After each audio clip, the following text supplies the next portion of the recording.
નમસ્કાર મિત્રો, જય માતાજી, જય દ્વારકાધીશ. આપણી ચેનલમાં તમારું હાર્દિક સ્વાગત છે. તો મિત્રો, સોશિયલ મીડિયા પર ઘણા સમયથી એક વિડીયો રીલ ફરી રહી છે. તો એ ન્યૂઝ સાચી છે ખોટી થઈ, અને આપણા ઘણા મિત્રોનો મેસેજ પર્સનલ આવતો હોય કે ભાઈ આ અપડેટ હજી સુધી તમારી ચેનલમાં આવી નથી. તો મિત્રો, એટલું હું તમને કહેવા જઈ રહ્યો છું કે ઘણા બધા મિત્રો એવી અફવાઓ ફેલાઈ છે કે અંબાલાલ પટેલ બીમાર છે, દવાખાને છે, દાખલ છે, એવી બધી ઘણી બધી ફેક ન્યૂઝ પણ આવી હતી. તો હવે આપણા આ વિડીયોમાં જાહેર કરવાનું છે, એ પણ પ્રૂફ હારે જાહેર કરવાનું છે, બરાબર? તો આગળનો વિડીયો તમે જોઈ શકો છો.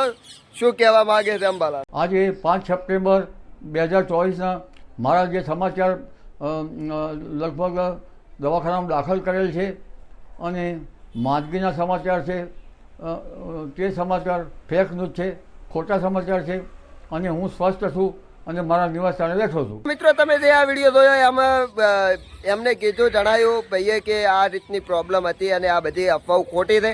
તો મિત્રો, આવી જે પણ ઘટના છે એ એકદમ પ્રકારની ખોટી છે. આવી ખોટી માહિતીમાં આવતા હતા, અને જે પણ એવી ખોટી માહિતી આપે છે એને કહો છો કે તમારા વ્યૂઝ સારું કરીને તમે ખોટી માહિતી ના આપશો. પ્લીઝ કોઈના કેરિયર ઉપર આવી કોમેન્ટો ના કરો. અને વાત રહી એ કે જે કોમેન્ટ હોય એ જે વસ્તુ હોય એ તમે વિડીયોમાં બતાડો. થંબનેલના હિસાબથી વસ્તુને પેલું મગજમાં આવી જાય છે કે આ સાચી વાત છે ખોટી વાત છે.